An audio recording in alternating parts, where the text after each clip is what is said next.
So దీనికి సంబంధించి మనం చర్చలోకి వెళ్దాం. చర్చలో పాల్గొంటున్నారు రాజకీయ విశ్లేషకులు, సీనియర్ జర్నలిస్ట్ దుర్గా కుమార్ గారు, తర్వాత ఇటు టీడీపీ పార్టీ సీనియర్ లీడర్ మోకా ఆనంద్ సాగర్ గారు, అట్లాగే ఇటు ఏఐసిసి కోఆర్డినేటర్ నుమాన్ గారు. సో వీరు కూడా లైవ్లో ఉన్నారు. అందరికీ నమస్కారం. ముందుగా మన రాజకీయ విశ్లేషకులు, సీనియర్ జర్నలిస్టు మన దుర్గా కుమార్ గారు ఏం చెప్తారో చూద్దాం. దుర్గా కుమార్ గారు, చూస్తున్నారు కదా పెట్టుబడుల వెల్లువ ఈ విధంగా. సో చలిని కాదు దేన్ని కూడా లెక్క చేయకుండా సో పెట్టుబడులు తేవడం కోసం రాష్ట్ర ప్రజలు, యువత, రాష్ట్ర అభివృద్ధిని దృష్టిలో పెట్టుకొని ఇద్దరు ముఖ్యమంత్రులు కూడా అక్కడ కష్టపడుతున్నారు. సో పెట్టుబడులు తెచ్చే పనిలో ఉన్నారు. సో ఏంటి మీ విశ్లేషణ ఏంటి సార్? అప్పటికి ఇప్పటికి ఎట్లా కంపేర్ చేస్తారు? కానీ ఒకటి సంతోషం అండి, అంతర్జాతీయ స్థాయిలో జరిగే సదస్సులో కూడా జాతీయ స్థాయిలో రెండు తెలుగు రాష్ట్రాలు ముందంజలో ఉండటం అనేది మన భారతదేశానికి గర్వకారణం. మరీ ముఖ్యంగా ఈ రెండు రాష్ట్రాలు విభజిత రాష్ట్రాలుగా ఈ రెండు కూడా ముందడిగేయడానికి పోటాపోటీగా వెళ్తున్నాయి, ఆరోగ్యకరమైన పోటీగా వెళ్తున్నాయి. అయితే ఒకటి ఏంటంటే, అక్కడ పెట్టుబడి పెట్టడానికి వచ్చినటువంటి పెట్టుబడిదారులు, లేకపోతే పారిశ్రామికవేత్తలు, రియల్ ఎస్టేట్ అధిపతులు కానీ రెండు రాష్ట్రాల్లో ముఖ్యమంత్రులు చూపిస్తున్న శ్రద్ధ, వాళ్ళు ఇస్తున్న ఫెసిలిటీస్, మౌలిక వస్తువుల మీద హామీలు, వాళ్ళ పాజిటివ్ యాటిట్యూడ్ పట్ల వాళ్ళు ఆకర్షితులు అవుతున్నారు. ఇతర రాష్ట్రాల కన్నా ముందు రెండు తెలుగు రాష్ట్రాల ప్రయారిటీనే ఎక్కువ చూసుకుంటున్నారు.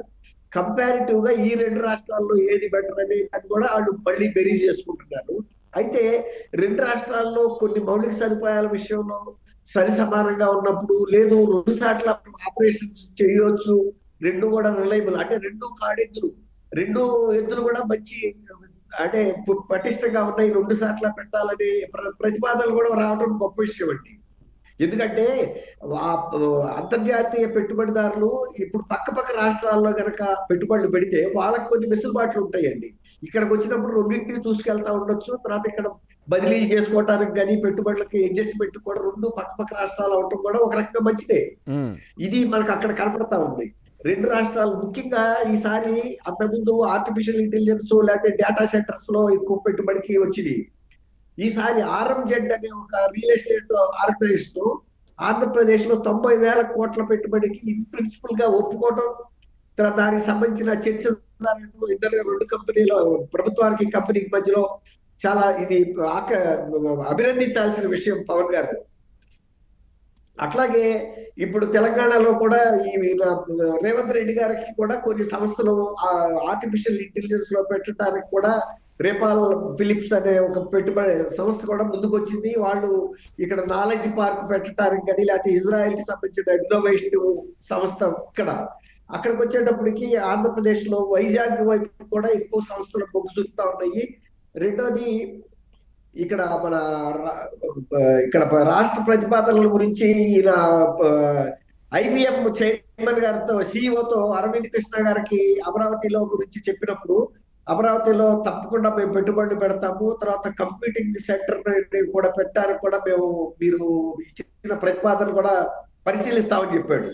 ఈ విధంగా ఇవన్నీ కూడా ఒక పాజిటివ్ గా వెళ్తున్నాయి. చాలా బాగుంటుంది సార్. అంటే ఎక్కడ అనువైనవి, ఎక్కడ ఎట్లా ఉన్నవి, ఆ విధంగా కొన్ని ముడి భాగాల తయారీ కావచ్చు, లేదంటే అట్లాంటివన్నీ కూడా అనుబంధ సంస్థలు రెండు తెలుగు రాష్ట్రాల్లో ఇక్కడొకటి అక్కడొకటి ఈ విధంగా కలిసి పని చేసుకొని పెట్టుకొని ఆ విధంగా చేస్తే ఎంత బాగుంటుంది అది. ఆ విధంగా ఇప్పుడు ముందుకు పోతున్నారు అన్ని.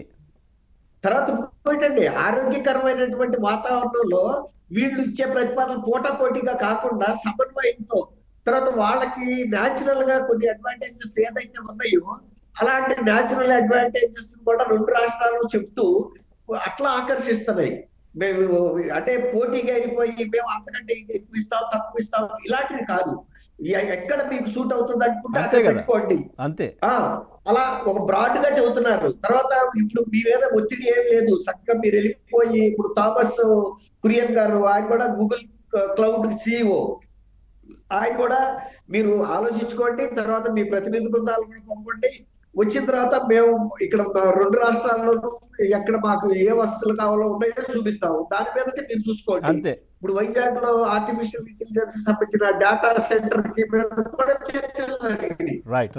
అట్లా ఎక్కడికక్కడ ఇద్దరు కూడా కోఆర్డినేషన్ గా వెళ్ళటం అనేది కూడా ఇంటర్నేషనల్ ఇన్వెస్టర్స్ కూడా ఒక పాజిటివ్ సిగ్నల్ ఇచ్చారండి. ఉమ్, లేకపోతే ఎట్లా ఉంటుందంటే రేపు, పవన్ గారు సార్ సహజంగా సెల్ఫిష్ ఇంట్రెస్ట్ తో లేదు మా స్టేట్ లో పెట్టండి ఇంకో ఇది ఉంది అది ఉందని ఒక అనెల్దీ కాంపిటీషన్ కాకుండా ఒక డిప్లొమాటిక్ గాను స్టేట్స్మెన్షిప్ గా వ్యవహరిస్తున్నాయి ఇక్కడ ప్రభుత్వాలనే ఒక మెచ్యూరిటీ చూపించారు.